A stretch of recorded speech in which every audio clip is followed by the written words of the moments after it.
I'm Dr. Sheldon Horowitz here at the National Center for Learning Disabilities. Thank you for joining us today for the next of our Ask the Expert video series. Today, I would like to present a very general overview of specific learning disabilities, what they are, and how to think about them in the context of other kinds of disorders. You'll see that I put specific learning disabilities inside an umbrella, and my reason for doing that is because the term specific learning disabilities, the phrase, is in fact an umbrella term within which there are many different types of specific disorders. So let's unpack what we mean by specific learning disabilities in general, and then talk a little bit about each of them. Learning disabilities, by definition, are disorders in basic psychological processes that involve understanding and using language, and by that we mean the ability to receive, process, recall, and then communicate that information. And we do that not in a vacuum, but we do that in particular kinds of areas.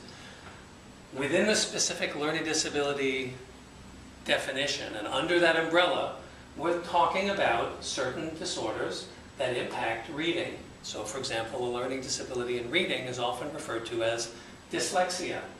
And dyslexia isn't just reading words, it's also the ability to understand what you're reading, it's also the speed and the accuracy with which you read.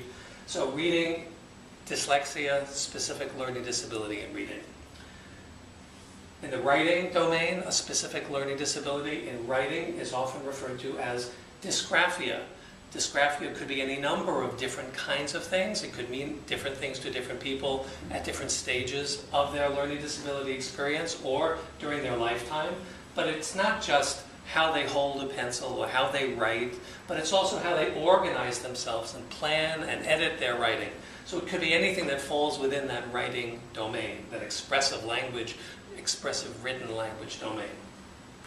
Spelling is also an area very much impacted by learning disabilities in reading and in writing, and they're very much connected in some very important ways. And math, also a learning disabilities category, is often called dyscalculia. And dyscalculia, or learning disabilities in math, involves not just one thing. Again, it's not just counting, but it could involve the fluidity and flexibility of how it is that a person operates within the counting and numbers domain. It could be measurement, it could be estimating distances, and it could be counting and making money, it could be understanding patterns and rules, working with numbers. So it could be any number of things, but a learning disabilities, a specific learning disability in math, is referred to as dyscalculia. Learning disabilities are also impacted by the ways that we process information, the way we listen, the way we view things, the way we organize new information as it comes in to us through our senses, through our ears, through our eyes, through our touch, through any number of sensory processes. So in the auditory processing domain, there are children who have very strong preferences, for example, to have information presented to them verbally, the way I'm speaking, but would have a terrible time if they were in a classroom and the teacher was just writing on the board and not talking out loud. So they would have challenges in the auditory or visual processing area, depending upon how that information was presented. They would also have difficulty retrieving information that they heard, remembering and then processing and then getting that information back and then doing something with it, if they were being taught in a way that wasn't consistent with the way that they preferred to process information. Sensory motor information is important to consider in the learning disabilities domain, and under that LD umbrella, what we mean by that is fine motor control, manual dexterity is involved as well, eye-hand coordination. Children with dyspraxia often have those kinds of difficulties in sensory motor integration. And then there's the whole area of social and emotional functioning. Students with specific learning disabilities are not necessarily those kinds of kids who have difficulties in the social domain, but because so many of them often miscue language, they often will say something and mean something else, or they won't be able to find the right word for a situation, they could easily be ridiculed or not understood by their peers.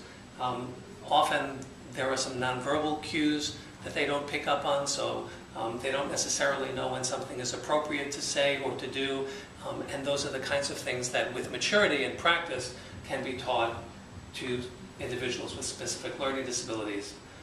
Self-confidence is something that's very important. If you go to school every day and you are fearful that you're going to be called on to read, and reading is the one thing that you don't do really well, you're not going to really look forward to sitting in that class where the teacher may very well call on you, and your sense of self, your sense of empowerment, your sense of confidence may very well be diminished, as is the case with many children with learning disabilities. And some students with learning disabilities have difficulty with transitions, moving from one comfortable situation where they learn the rules, where they have those teacher-student relationships, where they've practiced certain things and they know how to accomplish and achieve success, moving to a new situation. Often those kinds of transitions are difficult for students with learning disabilities. I need to also say that learning disabilities are not the result of poor vision or poor hearing. They're also not the same as children who have difficulties on the autistic spectrum. They're not the same as intellectual disabilities, the term we use formally known as mental retardation. They're not consistent with, or the same as, or interchangeable with emotional or mental health kinds of issues, emotional disturbance. And very importantly, learning disabilities are not the result of disadvantage. So for example, cultural, environmental, or economic disadvantage are not the causes of learning disabilities.